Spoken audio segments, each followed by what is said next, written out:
Good morning.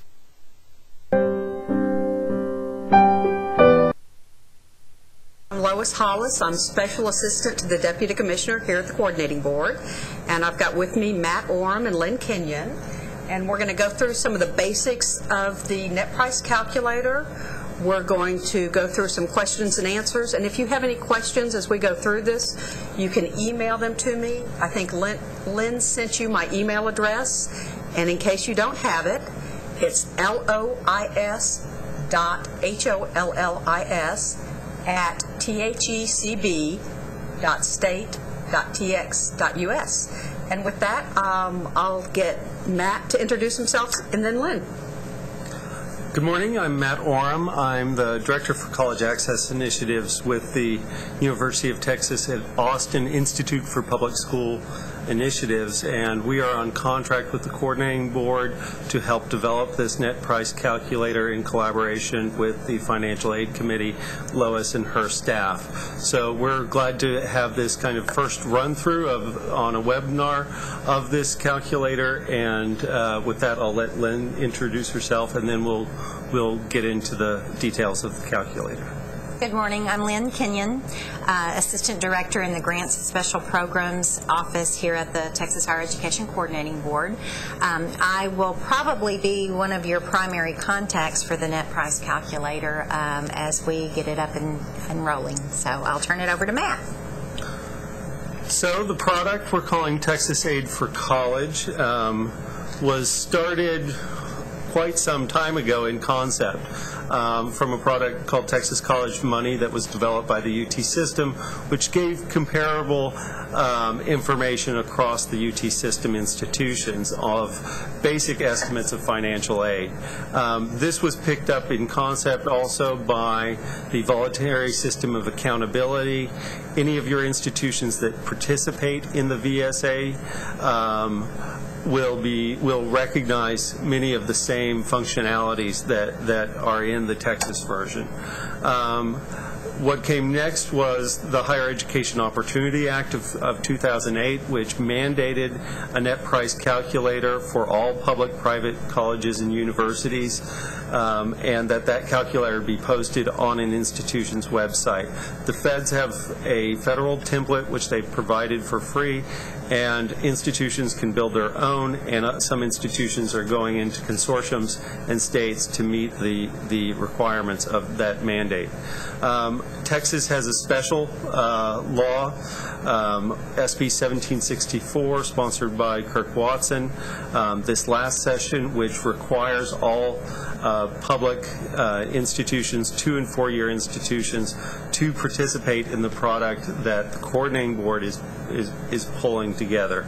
And again, that system was designed to offer apples-to-apples information under a set of basic assumptions that it is, in fact, user-centered for juniors and seniors to get that basic, no jargon, early estimate of financial aid, to get that bottom line net cost as an estimate, to limit the number of questions so that counselors and those advising students in the field can get a basically simplified needs test online that they can use to counsel students and overcome the obstacles of perception that most low-income families in particular have about the availability of financial aid.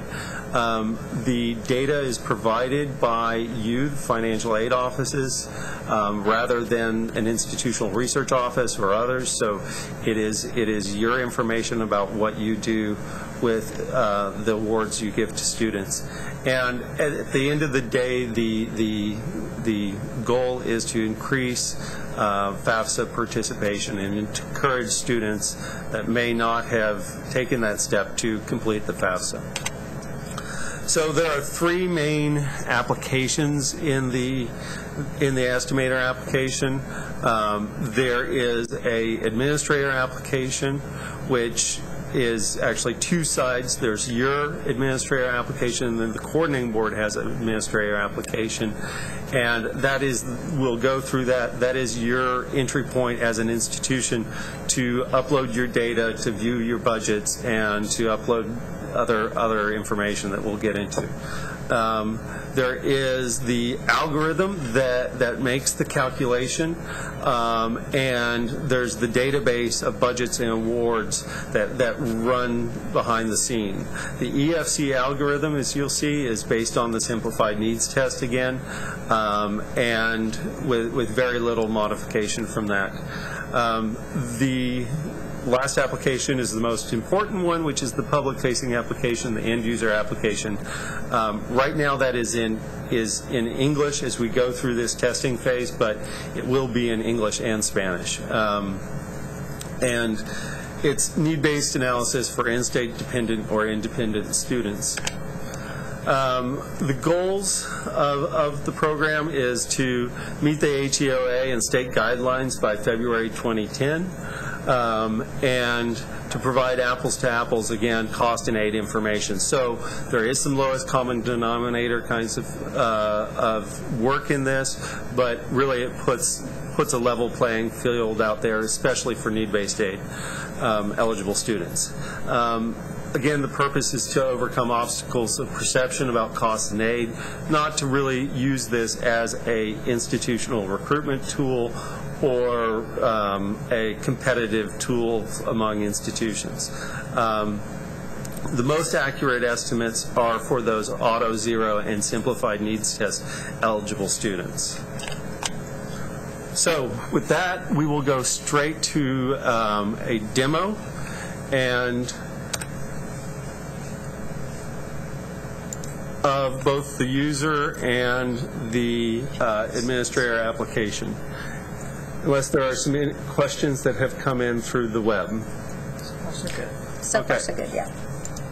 Okay, so this is what Lynn has sent you, which is your login. We are going to log in as if we are a user. Lynn has set up a test institution, Kenyon University, and okay, so here's your first page. On the right-hand side, it will say who you are, so always check that you've logged in as yourself and that is matching up to who you are. There's a basic welcome screen that tells you about what these links are over here on the left.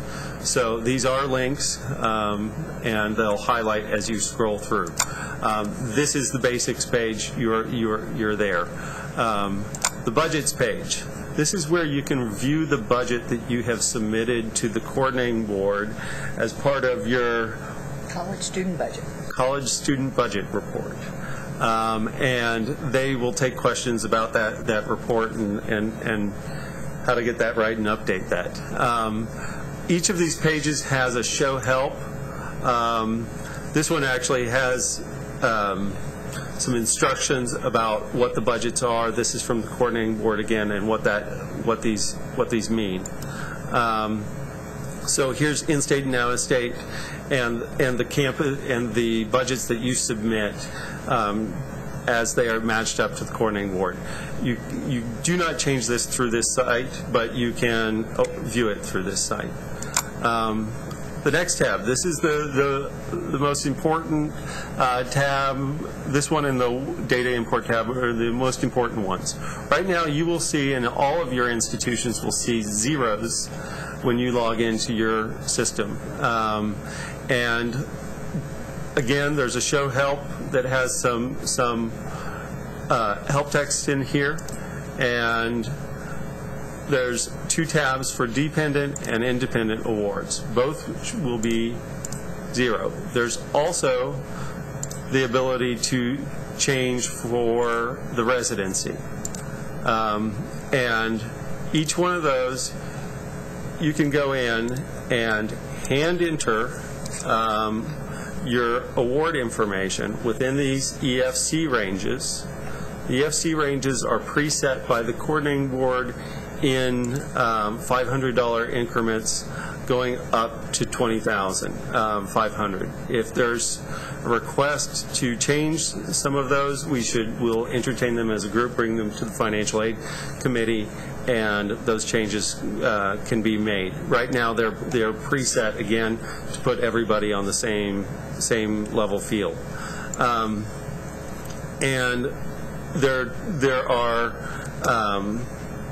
what you will see here is across each row a range number. So loan high, loan low, or loan low, loan high, grant scholarship low, grant scholarship high, and then a median grant scholarship number. And Lynn, do you want to talk a little bit about how they populate the data in each of those fields? Well, what we have been suggesting is that to hopefully have your IT staff to help you in pulling this data, to go in with your 1011 packages that you currently have out there for the various EFC ranges and get a loan high, a loan low for what has been packaged, a grant scholarship low and a high for what has been packaged within those EFC ranges. And I believe, Matt, you suggested so that it is not, the information is not skewed, to possibly take out the most extreme lows and the most extreme highs to get that information out there for the various EFC ranges. Right. And then the median, you had some suggestions on calculating the median. Right. So the median is a calculated number, and before you do fill in your loan lows and loan highs and calculate the median, talk to your data people about normalizing your data. So taking out the outliers that may skew that median and those ranges. So it's whether you and this includes your work, maybe if you decide to use also the federal template, it's important to take out any kinds of exceptional data that will skew those categories and try to put people in as normal a curve as possible across these categories. So now what you will notice is that there is loan information in here and as well as grants and scholarships. Okay, so we will go, and again, there's residency status. There's one of these fields for across. Okay, and independent and dependent. Now, most of you will not enter your data that way, hand enter your data, but will choose to use the Ward data import field. What you do on this one is you download the template, and that's a simple thing to do. You click on it, and you can open it or save it. It will right now come pre-populated with some sample information, and this is to give you an example of how the information must work. So you'll see loan high 1, 2, 3, 4. So basically it's very important, or it breaks the calculation, to run this in as continuous numbers. So you would always have a 1, 2, the next number would always be 3, followed by 4, and that you run it continuously without overlapping any numbers going backwards or otherwise. And what we'll do here is, and it's also, these fields are not changeable in here and should not be changed, along with the residency and housing. And what you can do is you can populate have your IT folks populate these fields. And once they have done that, you save it as, go into here, save it as your data as a CSV, comma delimited CSV file. So there's a comma delimited file.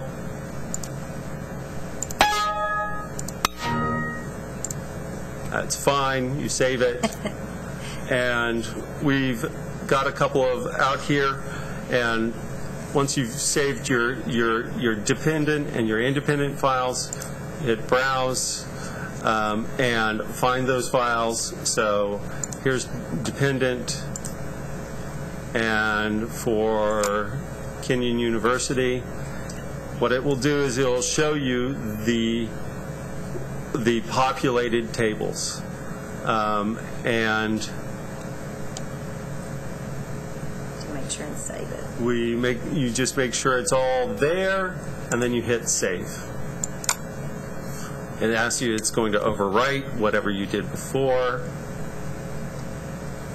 and then it gives you it's been completed successfully. If you want to double check that, you can go back to just the awards tab, and you will see that those awards are there for dependent students in all categories. Although she didn't fill in the in-district on Kenyon University, because Kenyon University is a university and does not have in-district awards. So let's go ahead and do that again with the independent students. So again, browse, you find your CSV.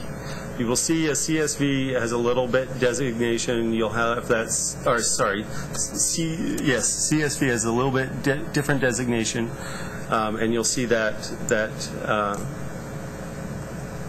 CSV at the end of the file. So the name of the file is up to you. The system doesn't have any naming conventions, so you can choose whatever name allows you to keep track of those files. And then upload and save.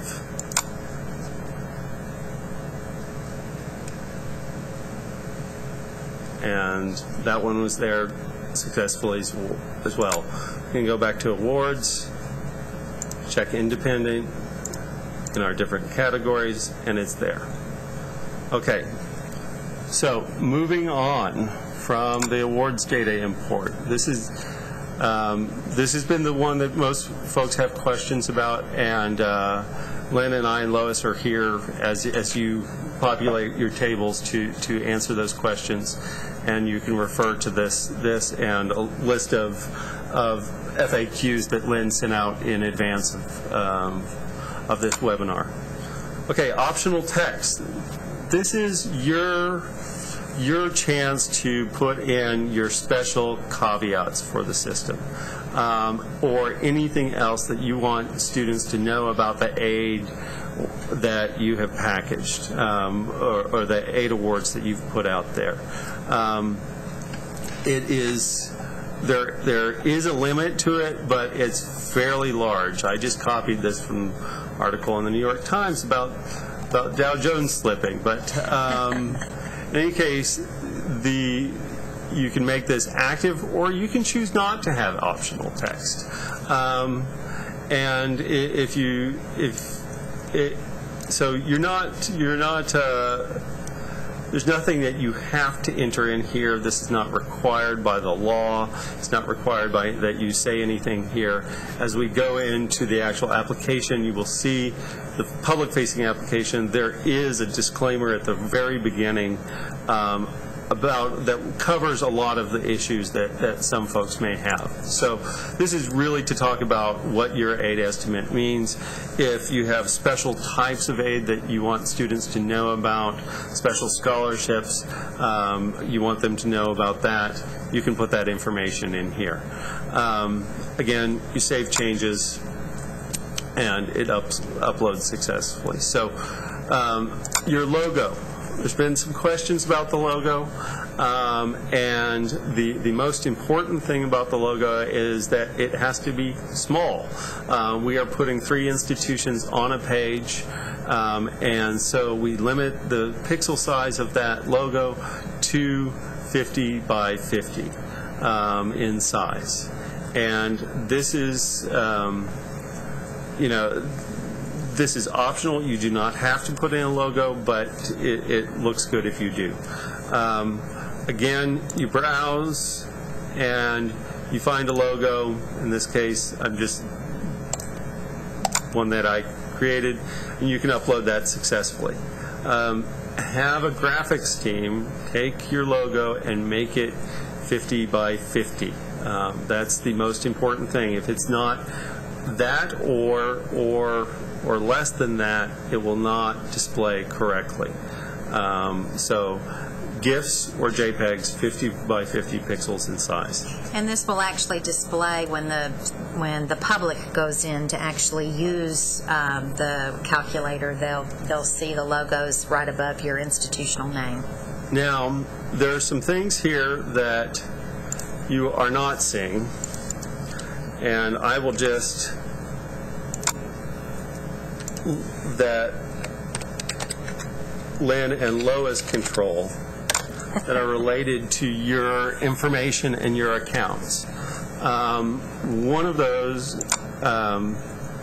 are the website links. And Lois, do you want to talk about how folks submit their website links? Actually, I'm going to let Lynn do that one. I went through just recently to each of the institutions, the links that are listed on here, and I clicked on it to see where it took me, and if it wasn't a good link or if it didn't take me to the financial aid landing page of your website, I found the financial aid page and changed the link to that address. So hopefully all of those have been updated. If you want it to land somewhere else, you simply need to let me know what that link is, and I'll be happy to update that for you. So one of the things that was discussed by the Financial Aid Committee was the ability to use this link option, which you'll see is at the very end of the results page that the students get, to build their own landing page. So a detailed version of what you want students to know about that aid package, or even to go to your own customized net price calculator if you have one of those. So this one is 10 to 12 questions. If you have a more detailed one that takes in different sorts of aid, you have a high school program, whatever it is, you have differentiated tuition, all those things that this may not take into account, you could take them either to your financial aid office page to get that kind of information, or you could take them directly to an institutionally created landing page that follows up again on the kinds of basic information that this NPC provides. Again, the end of the day, they need to contact their financial aid office, they need to fill out their FAFSAs, and we know that institutions are the best ones to get that work done. So that's one of the functions that's within their administrative application. The other thing that is in those are the usernames and the passwords. And so if you have problems with your username and passwords, again, you need to contact Lynn about that. Okay, so that's the basics of your administrator application. Pretty straightforward. So you would log out, and when you log out and you've hit save, that information is in fact live. So it is reflected then in the live application for students. So students will get this site off of a link from the home page of College for All Texans. And they'll read the disclaimer, and then we'll just go through the application here quickly. One of the things, so the colleges come up, you can, if you know the college, you can easily enter it, it will find it. One of the things that is kind of cool about this one, I said up to 3 institutions at a time. You can also select the same institution and do 3 different housing options. So if you're a student that knows they want to go to KU, but you don't know where you want to live and you'd like a cost differential on that, you can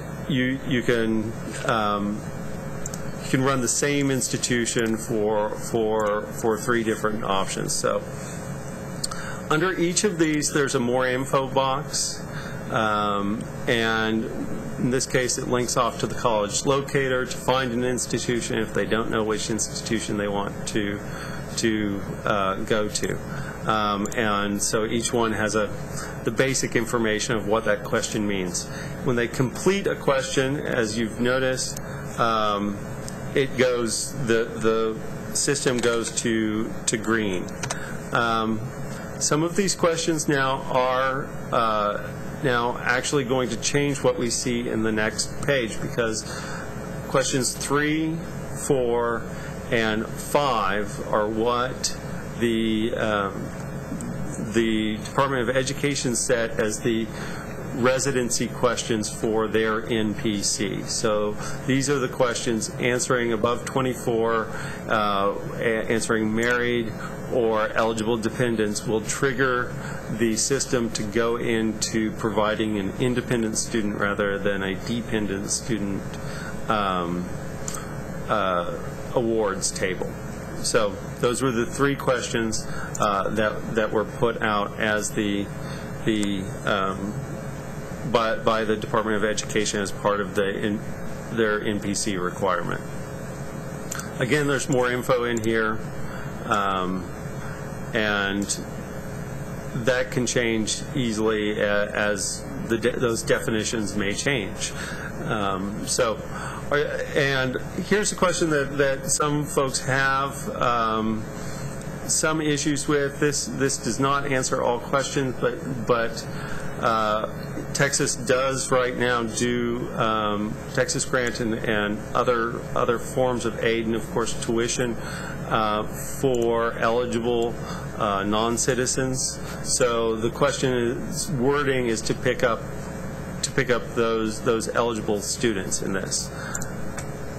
Again, this is the more info that gets into a lot more of the detail than normal. So, what's your parents' marital status? So, we would not have gotten this question. We will go back, but we would have not gotten this question had we answered affirmative to any of those 3 dependency questions. Parent income.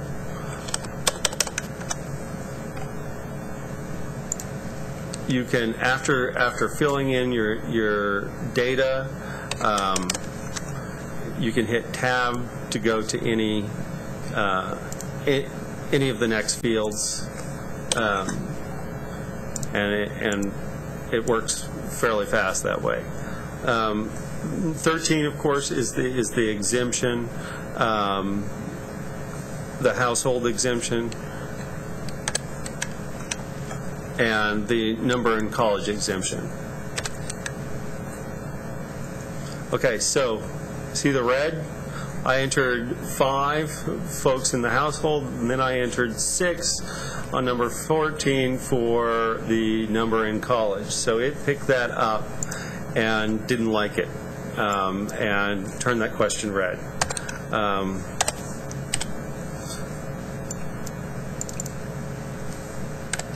So there are some audits that the system does. So it liked 3, and that's it. And so here's the side-by-side for Kenyon University. The first thing they see will be the logo you updated and the link to your institution. So this one's not really going anywhere, but that would be the link that you've provided to Lynn for your financial aid office. They get the answers to some of their questions, so where they chose to live, and then they'll get the total cost. And some of the display of this is what the federal template is mandating as well, in terms of the breakdown of total costs and where aid and others are displayed. So total costs here in all 3 categories, the median grant award, and then the estimated ranges again. Now, the estimated ranges in this category are not mandated by the HEOA. So, but Lois and also the board and others in the Financial Aid Committee felt it was important to actually include that range information for a couple of reasons. One is that we know there are ranges. Two is that a median award can often look a lot more like a real number rather than an estimate. So to make sure there are no misperceptions about that, these are in fact financial aid estimates, and that it was important to include the median, which is required by the law, but also to include the estimated ranges of grants and scholarships. The net cost then is provided within that range, and then we do another calculation. Again, the HEOA did not include loans within their requirements, but the request was to include that in the package. That is very much a reality, and it's important to take those into consideration. So here's the estimated net cost after the loans. So the system can then link to the College for All Texans, and here's your information that was included, and it's 3 times here, 1, 2, 3. So that's how it will come up for the optional text information. Again, the point of this was to encourage FAFSA participation, so this link is to the FAFSA.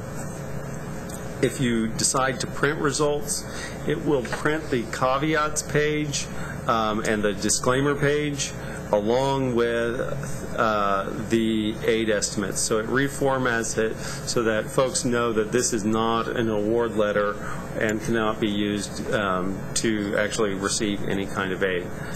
Calculate aid, again, it saves the information they had from before. We're going to change the questions a little bit to show you that we just went to a dependent situation, and I'm going to say that we are working but didn't make much money.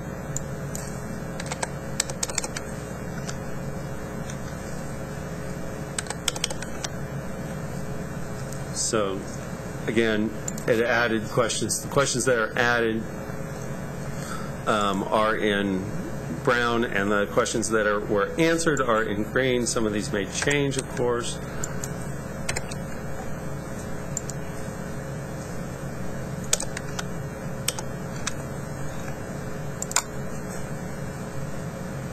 Okay, same information, same layout, different data.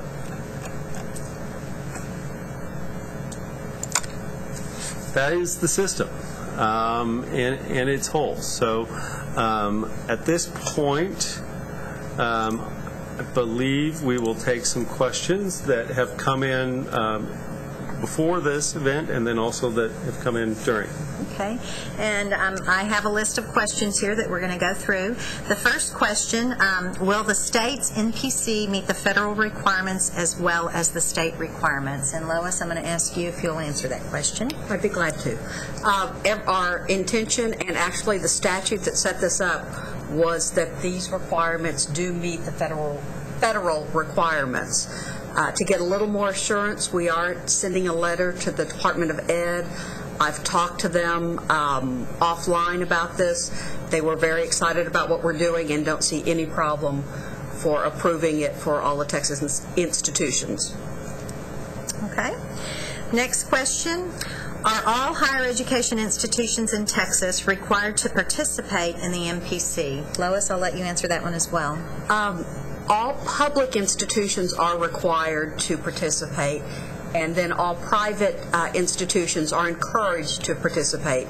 The idea is the legislature just wants students to have some good consumer information where they can compare awards between institutions. What about public medical schools? Public medical schools do not have to participate unless they have incoming freshmen, because this is really designed for incoming freshmen or for high school juniors and seniors who will be going in, entering their freshman year.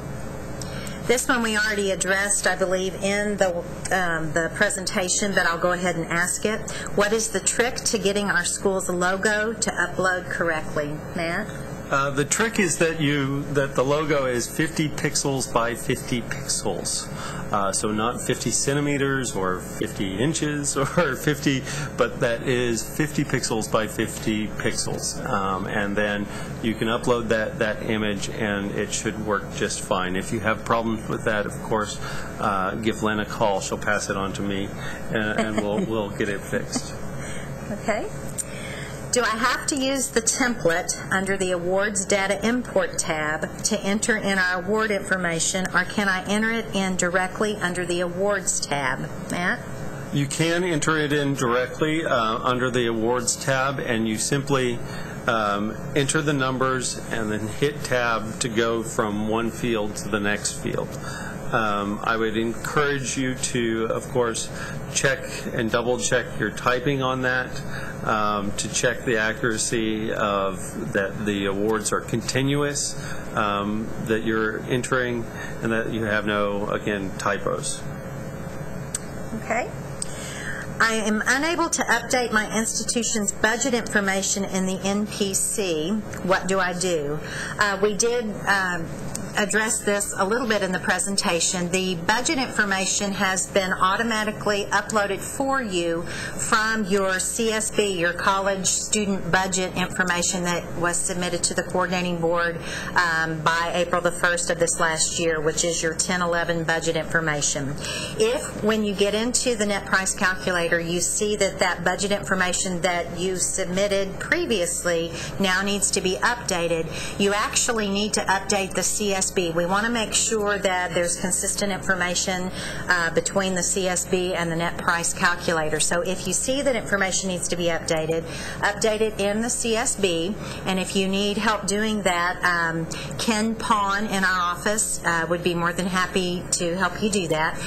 We are going to have a script that will run hopefully every morning to take the information from the CSB to the net price calculator so that it's updated on a regular basis once you update the CSB.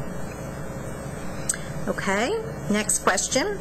Can you explain how institutions should use the optional text tab? How much space can we use? Is it limited? And I believe, Matt, you've already addressed this, but if you want to repeat it. Sure. The optional text tab is optional.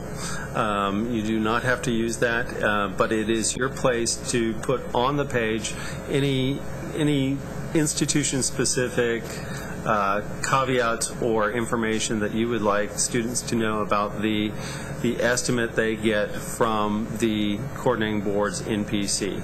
More detailed information than that, or links to your own institution NPC or contact information or those kinds of things, should be done through the link that is at the top of the page. So we would encourage you, although the limit, as you saw, is fairly lengthy on the how much space you can use, we encourage you to keep those as short and simple as possible.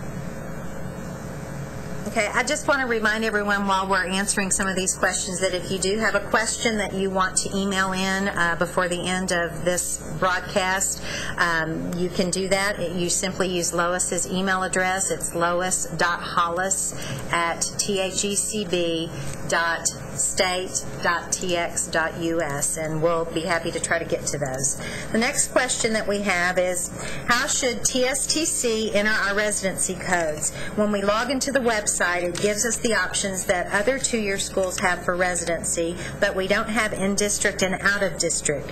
We should be able to use the same residency codes as the four-year institutions. Is this just a problem with the website? Lois? Actually, everybody sees the same codes out there. So public 4 years and TSTCs and community colleges that may not have in-district and out-of-district will just populate awards tables for number 1, which is in-state and or out-of-district, and out-of-state and or out-of-district. So everybody sees the same things, and we just put more information in there to hopefully clarify things, and sorry if it confused things. Okay. In determining the high and low loan amounts, do we include parent loans, CAL loans, and other alternative loans, or just direct loans?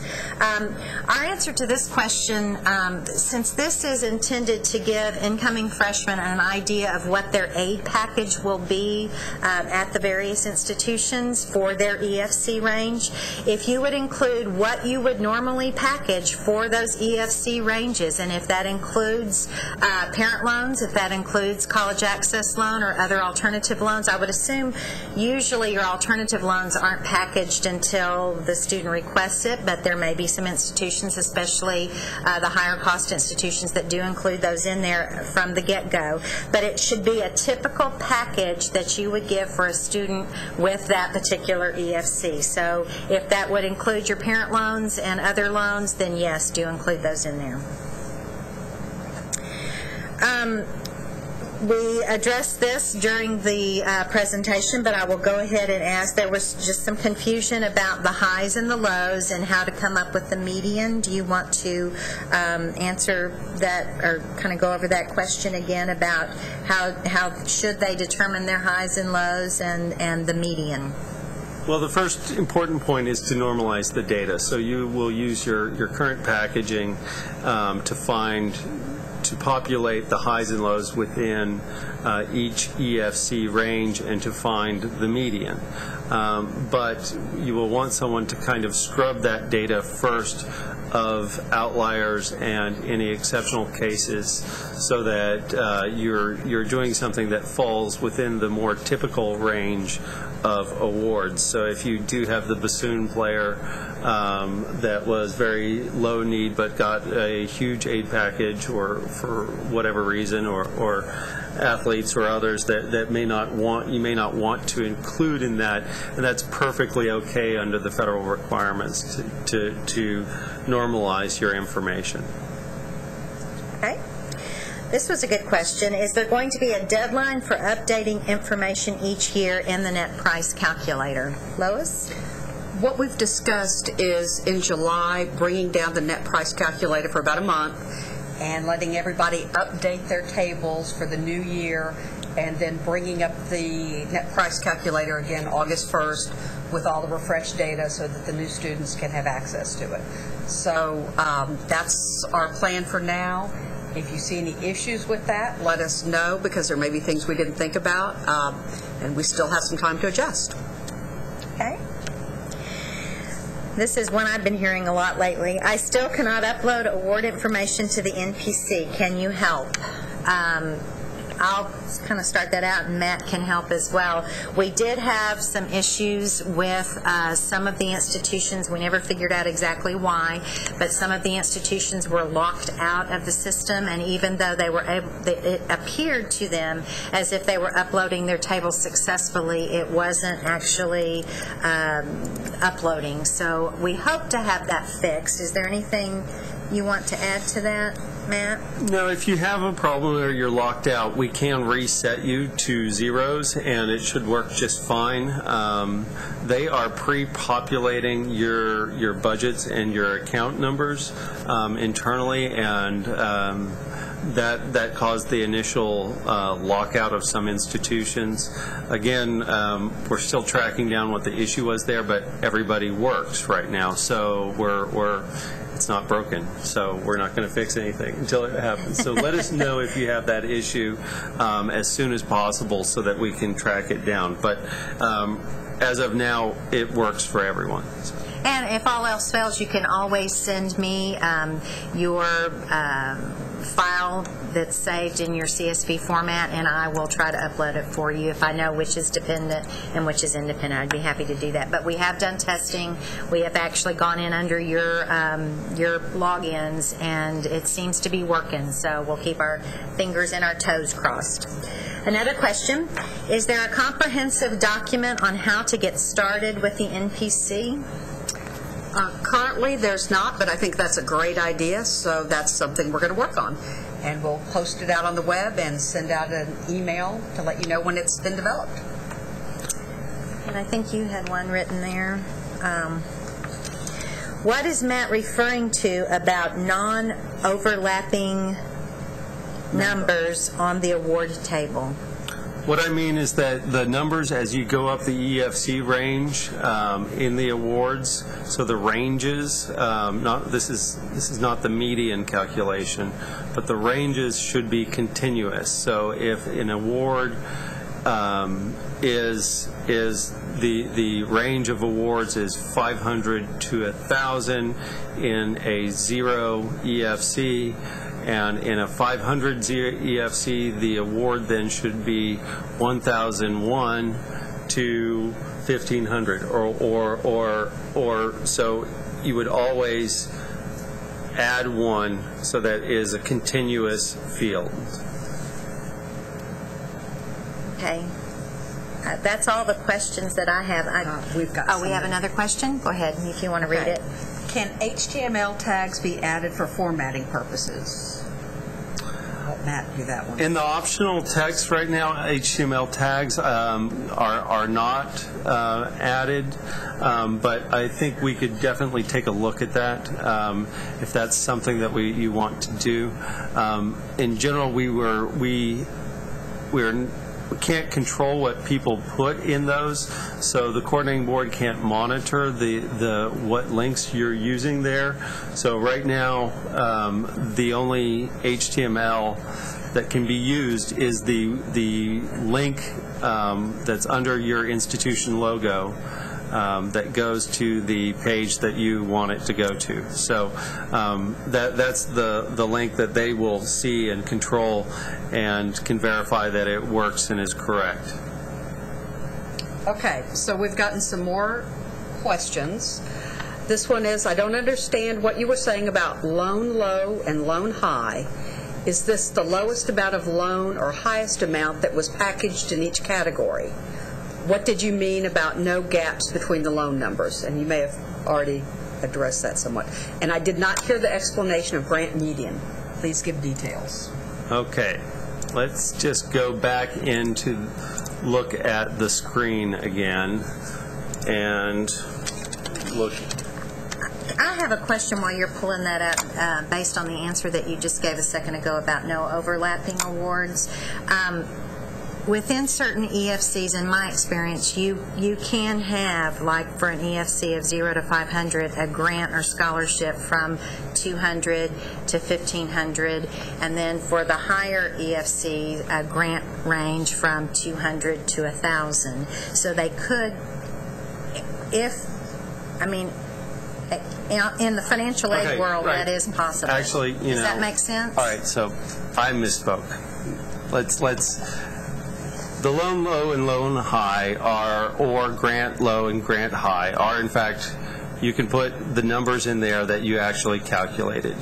What was continuous is the EFC range, and I just meant to say that and you don't have any control over that. So the EFC range is continuous. Thank you. That's right. So that's that was my mistake. Sorry, but the loan low and loan high are just calculated within those ranges.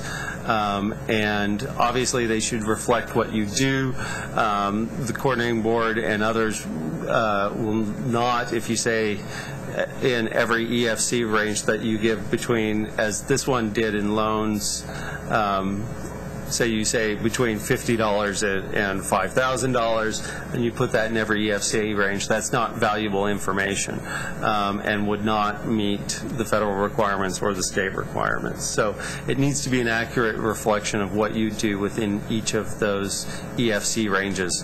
EFC ranges are continuous. So sorry for the confusion. And then the additional part of that question was explaining about the median, on how to calculate the median. Right. So the median is simply the middle point, and that is why it's important for you to take out your outliers and any very other external information. Now, it was decided to use the median instead of a mean award for the reason that some outliers can, in fact, skew the mean much more than a median. So what you will do is find the middle point within each calculated loan and grant award category and place that median in that number. So. Great. Okay, we're getting more questions. If we're using 10 and 11 award data to populate the NPC, how often do we need to update the information since students are awarding continuously throughout the year? I'm going to let Lynn handle this one. Ooh, okay. Sorry, Lynn. You could update the information as often as you would like. You have that capability to go out there and complete another template or go into the actual awards tab and update that information if the award ranges are actually changing with the additional aid packages that you're making for that year. That's as often as you would like to do that. Is correct? Correct, but again, you have to consider your audience. Juniors and seniors early on, if they're incoming to your institution, this is not the tool for them. They need to be working with your office, so it's not going to give them a real-time estimate of what they will get if they are coming into your institution, so they're not running it the summer before their freshman year. Or at least they shouldn't be. So the intent of the law, both federal and the state, was to do those early estimates, so that continuous update unless something changes greatly. So there is the option, say your institution receives $100 million from X donor for need-based scholarships. You can go in and change your grant awards to reflect that, or the legislature comes in and changes things on Texas grants. You can then go in and change the awards to reflect that. But doing a continual update as you go through your awarding process is not really necessary given the audience. Thank you. Okay, another question. What should be populated if there are no students packaged in an EFC range? If there are no students within that EFC range, or they're getting no aid whatsoever, even loan amount, then it would be 0. And that brings up something I meant to say when I was answering another one of these questions is your optional text. If you are a school that does not package loans up front, parent loans or alternative loans, that would be another good use of the optional text to say, because if you're being compared to other institutions who may package up front, that additional loan eligibility could be available for you in your situation. I mean, that just is an option for you. Okay, the next question. Where do we get our logon information for the NPC template, and how do we access it? If you will send me an email, I would be happy to send you your login information. My email address is lyn.kenyon, KINYON, @thecb.state.tx.us. If you'll send me an email, I'll be happy to get that to you. I just need to know what institution you're from. Okay, another question. Since this is targeted for new freshmen, what dollar amount should be used for the maximum federal student loan amount? $5,550 sub plus unsub, or $12,500 sub and unsub? Well, depends on the dependent and the independent table. You would do whatever within that EFC range is your lowest loan award for a dependent student, and what the highest loan award would be for that particular EFC range. So if I'm understanding your question correctly, that I think it's going to be different for your dependent table as it is for your independent table because of the loan maximums. Okay, another question. Previously, and again by Matt, it was stated that we should use actual awards scrubbed for the ranges. The timing for this precludes actual awards. Therefore, I, and I would imagine others, use tables and federally specified amounts. For example, for freshman loans, maximum dependent is $5,500, independent is $9,500. Please clarify.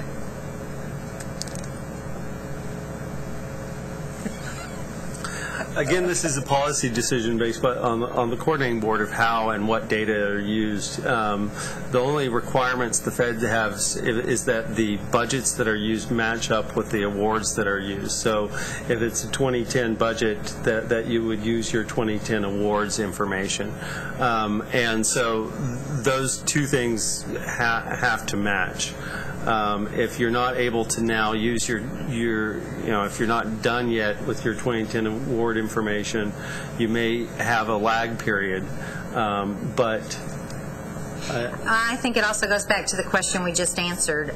If you're going to have a dependent table and you're going to have an independent table. Again, if I'm understanding the question correctly, and your minimums and maximums especially are going to differ, I would assume, if you award loans up front, what you're offering students from the get-go for their loan maximums and how you do that at your institution. And again, you can use your optional text to clarify some of that if you need to. And just one more point. The idea is for students to compare offers. So when you're looking at offers, many of those offers go out early. My guess is most of the public 4 years go out by May. And so whatever you've got out there that you've offered, you don't have to have actually, the student doesn't have to have actually received that. So I hope that helps. And if you still have questions about that, send us an email. We have time for a few more if we're trying to limit this to an hour. Okay, so next question, is the data supposed to be freshman-oriented or whole student population-oriented? And is this a term-based or whole year-based? And that one I can answer. That's an easy one. It's supposed to be freshman-oriented, and it is also supposed to be whole year-based or 9-month budget-based. Whatever the budget is that you submitted on college student budgets or CSB, your awards should be the same. And full-time student. Yes, thank you. Good. Okay. You said the NPC meets HEOA requirements. There's a section on the HEOA template that asks for a non-FAFSA unknown EFC. How are we meeting this requirement here? That's a good question.